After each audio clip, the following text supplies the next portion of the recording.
Bonjour à tous, aujourd'hui nous allons parler de Claude Monet.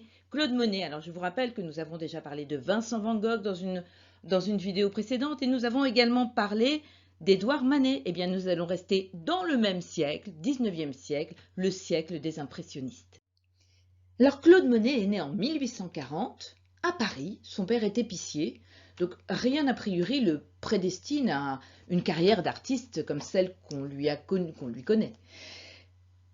Et à partir de ses 5 ans, donc, la famille s'installe au Havre et c'est vers 1856-1858 qu'il commence à travailler dans le giron d'un monsieur qui s'appelle Monsieur Auchard, qui est un disciple du peintre David. Et à partir de là, il commence à rencontrer des gens qui sont des peintres professionnels de renom déjà et qui s'essaient à cette nouvelle technique de peinture en extérieur et ce travail sur la lumière que Monet va bien sûr développer tout au long de sa carrière et dont il va faire l'enjeu essentiel de sa vie de peintre. En attendant ce moment, il commence à exécuter des caricatures qui connaissent un grand succès. Il arrive à les vendre. Et en 1859, il part du Havre pour se rendre à Paris.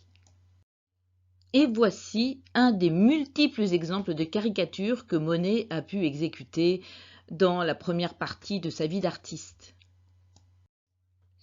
Son œuvre manifeste le résumé de toute sa vie, c'est bien cette image, ce tableau majeur de l'histoire de la peinture, dont le titre Impression soleil levant, qui a été exécuté en 1872 et qui représente la vue du Havre que Monet avait de sa fenêtre, va à elle seule concentrer, représenter toute l'avant-garde du XIXe siècle. Il dit d'ailleurs à propos de cette œuvre qu'il exposera en 1874 au boulevard des Capucines, en l'envoyant, il parle d'une chose faite au Havre, je le cite, « de ma fenêtre, du soleil dans la buée et au premier plan, quelques mâts de navires pointant. On me demande le titre pour le catalogue de l'exposition. Ça ne pouvait vraiment pas passer pour une vue du Havre. Et je réponds alors, mettez impression. On en fit impressionnisme. Et les plaisanteries s'épanouirent. Et alors ce néologisme naquit et raconté de la sorte par Monet lui-même.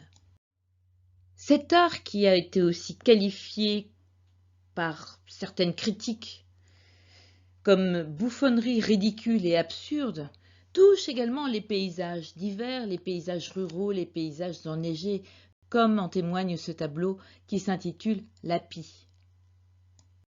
Alors, aborder l'œuvre de Claude Monet, c'était compliqué, tout en souhaitant faire quelque chose de simple, de concis, qui soit juste un survol, une approche, bien évidemment. Une œuvre tellement colossale mériterait des dizaines d'heures de vidéos. Ce n'est pas le choix, ce n'est pas ce que vous venez chercher non plus probablement, parce que ça serait trop long, trop lourd, trop technique, trop spécialisé, enfin trop quoi. Donc, ce que je vous propose, c'est tirer un fil à travers ces séries. Et aujourd'hui, j'ai décidé de commencer par les coquelicots. Coquelicot à Argenteuil.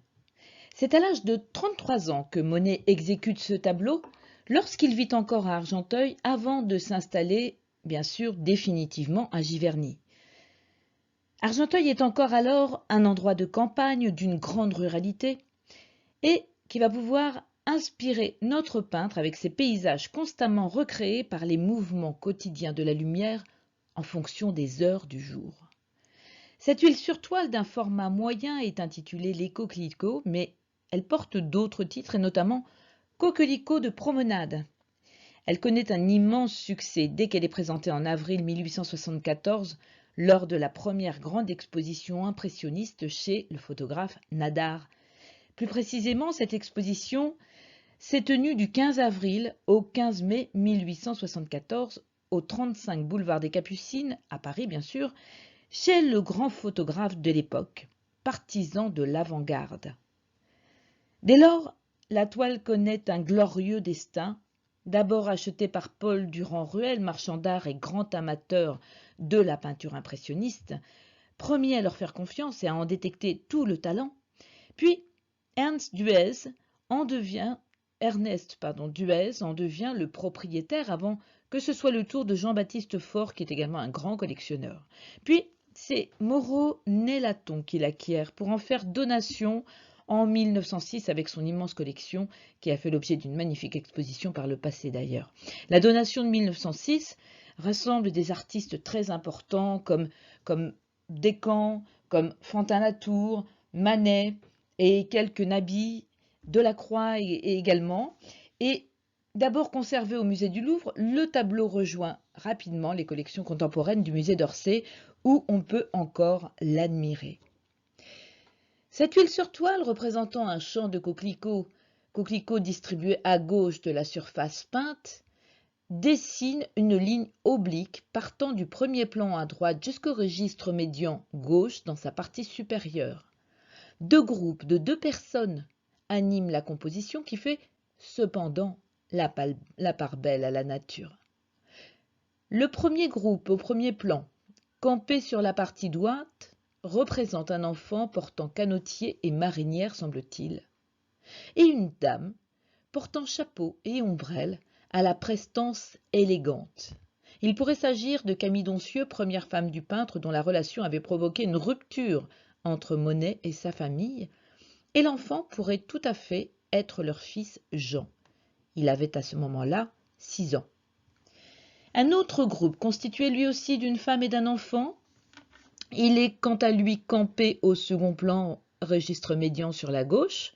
Les deux groupes ainsi positionnés concrétisent l'oblique par 2 points précis, délimités par la zone rougie par les coquelicots. Sur la partie droite, qui en toute logique répond à la première par une oblique inversée, se répand une zone végétale dans un camailleux de vert.